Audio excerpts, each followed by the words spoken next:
Welcome back to Screen Crush, I'm Ryan Airy. The Batman was incredible, but the way it ended left us with so many questions about what's going to happen next. The Batman 2 can go in so many directions, but there are a lot of clues to the villains and stories we might see in the sequel. Probably the biggest reveal is that Barry Keoghan is playing the Joker. And we have to talk about what kind of Joker we're getting and how he fits into the sequel. Also, no doubt the Riddler's going to return and play a huge part as well. But there might be some hints about other potential villains and stories that we can see in the future.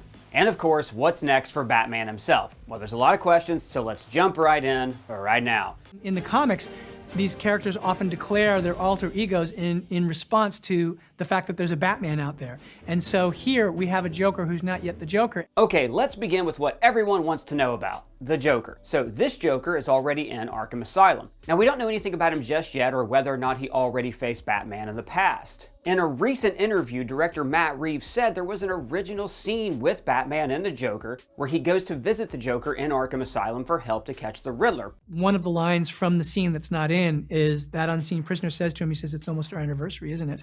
And you realize that they have a relationship that exists before that character. This Joker is at the very genesis of his journey of becoming the Clown Prince of Crime.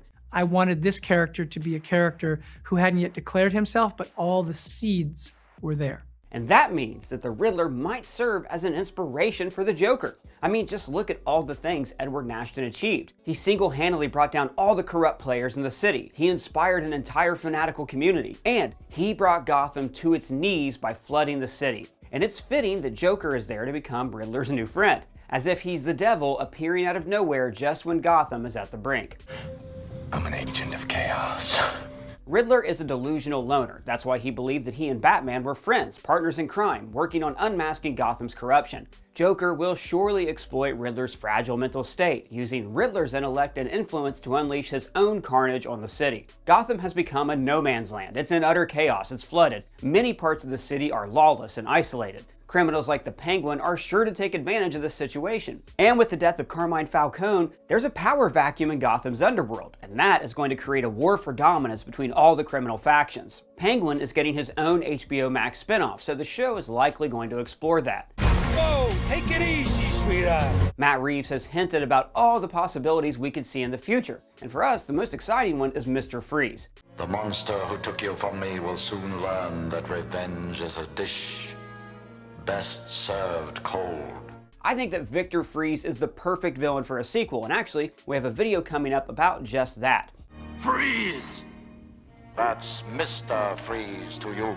With Gotham's chaotic state, Batman's going to have his hands full, and that makes it the perfect time for Joker to make his move. But I'm not sure that Joker is going to unleash his hell on the city, but on Arkham. So here's our idea for how the Joker should work in the sequel. And here we go.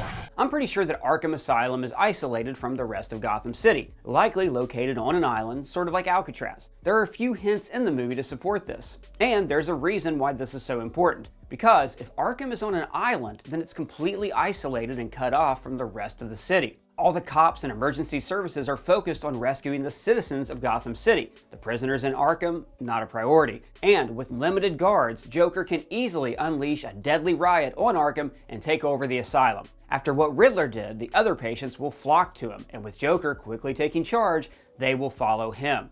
So yeah, I'm going for Arkham Asylum here. An adaptation of the game's story would be great. I set a trap, and you sprang it gloriously. But I'm actually basing this on the idea of Grant Morrison's Arkham Asylum, A Serious House on a Serious Earth. Why so serious? Now what made this graphic novel so brilliant is its psychological horror take on the Batman. The story was about the horrific mental asylum, presenting it as a disturbing and claustrophobic maze, exploring the effects on its deranged patients and on Batman himself. Arkham Asylum is a psychological horror thriller, diving into the darkest depths of mental illness and human nature, bringing Batman to his breaking point. I mean, this story writes itself. Batman is trapped in a terrifying mental institute, filled with insane killers. It's like Die Hard, but with Batman. Yippee-ki-yay, mother... The Long Halloween served as the main influence on the detective thriller direction of the Batman. Arkham Asylum should influence the sequel, giving us a psychological horror movie. And, you gotta admit, Batman in a horror setting is pretty perfect. Now we're talking. Also, we have yet to see a truly horror-inspired Joker. I mean, previous Jokers were scary. Look at me. Look at me!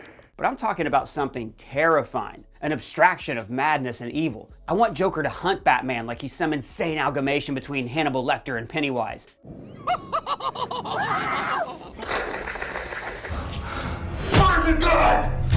Recently, Matt Reeves revealed that his take of the Joker might be inspired by The Man Who Laughs, with Joker suffering from congenital disease, so he can never stop smiling. And that he has a kind of congenital disease. He's had to spend a life of people looking at him in a certain way, and he knows how to get into your heads. Now, what does such a thing do to a person? This fits with the horror direction of the sequel. From his birth, life has been a cruel joke on him, and this is his response, and he's eventually going to declare himself as a clown, declare himself as the Joker. So here's how I think this story could play out. Joker and the Riddler cause a mass riot and take over Arkham. Naturally, Batman must infiltrate the asylum to stop Joker and save the staff. But it's all part of Joker's trap. It's a trap! As he wants to play a sadistic game with the Batman. Do you want to play a game? The staff are trapped in Saw-like traps created by the Riddler. So Batman must save them while trying to survive all the horrors of the insane asylum. But Joker has some rules for this game. His stipulation is that the Batman can put an end to the entire game and save all the hostages if he does only one thing: if he kills. Joker is fascinated by Batman. In his broken mind, the world only makes sense if people kill. Batman's refusal to take a life is a mystery that Joker must uncover. He wants to bring Batman to the brink. The only sensible way to live in this world is without rules. And tonight you're gonna break your one rule. I want Arkham to be this gothic madhouse, almost like a haunted mansion. A maze, both in the physical sense and the psychological. Arkham needs to be like a fever dream, endless nightmares waiting around every corner. Now what's great about this direction is how out of his element Batman's going to be. He's usually the hunter, yet in Arkham, he is the prey. None of you seem to understand. I'm not locked in here with you. You're locked in here with me! This isn't a story about saving Gotham, it's about survival, not breaking mentally. It's a test for Batman's psyche, as he's going to face his demons, his traumas, the doubts he has after the first film, and the unresolved questions about his parents. In the film, it's revealed that Martha was in and out of mental institutions. Martha! Why did you say that name? Martha. Why did you say that name? So it ties back into this story. What traumas broke her, and how Batman's traumas are now threatening to break him. Martha was a member of the Arkham family, a family who knew only tragedy, almost like a curse that now afflicts Bruce. And as the family name suggests, the Arkham family are the ones that built Arkham Asylum, so it all connects thematically. And of course, this direction will be a good way to introduce other iconic Batman villains. Jessie Buckley. Yeah, she's extraordinary. Poison Ivy. I was going to say, oh, wow, that's a great idea. That's tasty. And that is the potential Joker brings to the Batman 2. I think you and I are destined to do this forever. You'll be in a better jail forever. Maybe we could share one. Now, let's shift gears for what's next for Batman. His journey was about understanding that he must be more than just vengeance. After witnessing how Riddler and his followers used vengeance to justify their crusade, Batman realized that the only way for him to make a significant change in Gotham is to become something more for the city, to become a hero. But there's more to it than Batman just being more heroic as opposed to a creature that lurks in the shadows. Gotham needs you to answer for the sins of your father. The Batman explored the legacy and the dark secrets of Bruce's parents, and the sequel must dive into the consequences of those reveals for Bruce, both how the truth affects him, but also how the public's opinions about the Waynes have changed. Our accounting friends at Wayne Enterprises are coming for breakfast. Here. Why? Because I couldn't get you to go there. I haven't got time for this. It's getting serious, Bruce. The Riddler's reveal will have an impact on Bruce Wayne going forward, as it's going to be near impossible to prove to people that Thomas Wayne wasn't corrupt and that he was used by Falcone. But the Riddler did have a good point, as criminals and the corrupted politicians exploited the powerless, like stealing all the money from the orphanage that Thomas built. Now, all of this means that Bruce Wayne will have to step up and do some good in Gotham, and do what Batman can't do. Bruce will need to use his wealth to fix the city, especially now that it's flooded. In the movie, Bruce completely abandoned the idea of having a normal life. So in the sequel, he's going to need to create the Bruce Wayne persona as he re-enters society as a philanthropist. Now, I doubt if this version of Bruce is going to be a playboy billionaire, and instead, I see him being more of this slightly more awkward Elon Musk-like entrepreneur. But as Bruce begins to use his wealth to rebuild and heal the city, he's going to come face to face with the true power in Gotham, a secret cabal that controlled the city for centuries, and that is the Court of Owls. Oh, bro, you gotta go read Court of Owls. Court of Owls is the best one. I didn't read Court of Owls. Good. The Court of Owls are a more recent addition to the Batman mythos, and they quickly became some of the most interesting villains that Batman has ever had. So first we need to explain who the Court of Owls are. There was a time when the Court of Owls stood behind every wall, in every shadow. We whispered, and Gotham trembled. The Court is a cabal that secretly controlled Gotham for centuries. Their members are some of the oldest and wealthiest families in the city. And one of the coolest things about the Court of Owls are the Talons, who are the undead assassins of the cabal. I was definitely kind of thinking the Court of Owls is probably going to be in the sequel. It definitely seems like... The Court of Owls will need to be altered a bit from the comics since, like an ancient cabal with undead warriors won't really work in Matt Reeves' grounded and realistic story. The Court of Owls could be presented as this billion-dollar dynasty, shady owners of conglomerates, so rich and powerful that they might as well be kings and queens. They are the type of people who have congressmen in their pockets. They are so powerful that they decide what laws and bills are passed and who gets to run for president. There's a powerful group of people out there that are secretly running the world. The top 1% of the top 1%, the guys that play God without permission. Instead of the Talons being undead assassins, I see them working as elite private security, who are ex-Special Forces soldiers. Now this will be an interesting update to the Batman's usual battle with crime and corruption. Since it goes beyond street-level crime, it's something bigger than anything Batman has ever faced. Now the Riddler uncovered that Carmine Falcone had cops, DAs, and mayors in his pocket. But what if Falcone wasn't even the real man in charge? He was a pawn, just like everyone else. The court is the one that pulled the strings, using Falcone as the face to deal with all the criminals and the corrupt. The greatest trick the devil ever pulled was convincing the world he didn't exist.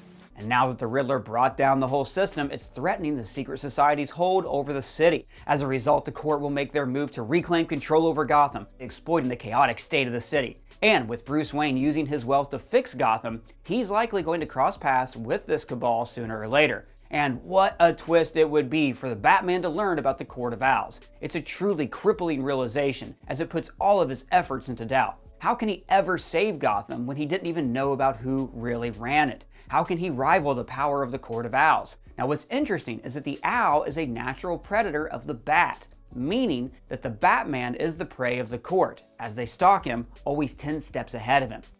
You are watching me in the tunnels. In the tunnels, on the streets. We have eyes across Gotham observing and recording your every move. The first few comic issues that introduced the Court of Owls had real horror vibes. So again, just like the Arkham idea, with the Court of Owls, the sequel can have a psychological horror thriller direction. Now I'm not sure if the Court of Owls will be the villains in the sequel. Honestly, I much prefer to see that Arkham Asylum thing be done in Batman 2 and the court being done in the third film. But I do hope to see the Court of Owls at some point, since they are such a fascinating story for Batman. The Court of Owls would be dope. Good thing it's not in this film. And one of the coolest things about the Batman is how we see him teaming up with Selina and Gordon. You know what that means, right? It's time for Robin. Batman's partnership with Selina in the film is a good example of how Batman and Robin can work. Well, alright, like minus all the sexual tension and kissing and stuff. Robin has a positive effect on Batman. That's the one thing that is missing in his life. Someone who understands the life he's living. Robin serves as a lighter counterpoint to Batman, as their relationship allows Batman to lighten up and be more friendly and less of a gloomy loner. What's this? Training. Hand-eye coordination. One-on-one? If you think you can handle it. I'm not sure if a teenage Dick Grayson will work in this realistic rendition, but Dick can still be on the younger side. With Gotham flooded, Batman's going to have his hands full, so he will definitely need some help. And with him being a more heroic symbol in Gotham, Dick could be inspired by the Batman and begin his quest to become Robin. The Batman and Robin dynamic is something I really want to see done right on the big screen. There's just so much story there, it's just a goldmine, and with the Batman being so good, I really want to see Matt Reeves' take on Robin. Robin needed to help bring the men who murdered his family to justice. So he could turn out like you? So that he wouldn't. And that's the thing about this story taking place in year 2. Batman's influence is a double-edged sword. He is a symbol that will inspire others to be heroes, but he will also create monsters like the Joker. So, suffice to say that the Batman's future is very exciting. But what do you think about our Joker idea? What villains do you want to see in the sequel? Let me know in the comments below or at me on Twitter. And if it's your first time here, please subscribe and smash that bell. For Screen Crush, I'm Ryan Airy.